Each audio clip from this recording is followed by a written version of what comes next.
Bismillahirrahmanirrahim. سواء نننۍ پیغام زما هغه خویندو بینیفیشن دپاره دی چا چې اوسه پورې اپریل نه یو څه جون پورې زموږ چې سماهي کیسټ تېر شوی دی هغې کې خپلې پیسې نه دي اخیستې.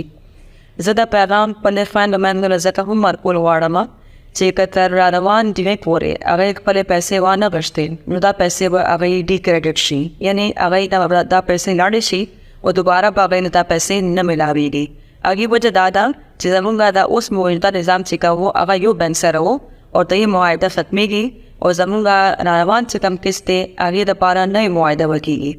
نو نوې معاهده کېدل نه پهله که چا بینیفیشریز جمعې پورې خپلې پیسې واغوښتې نو هغې دپاره به دا یو ښه وشي، کنې دا پیسې به واپس لاړې شي. نو زما دا یو پرزور اپیل دی او درخواست دی خپل ټولو بینیفیشریز نه چې څومره زر پولی شئ زموږ دفترونو ته راشئ اور خپلې پیسې والئ اور دا پیسې ځکه چې ستاسو مختلف ضرورتو دپاره استعمالیږي نو هغې نه خپل سره ضرورت پوره کړئ، کنې دا پیسې به تاسو نه واپس لاړې شي او تاسو له به نه میلاویږي. ډېره مهرباني.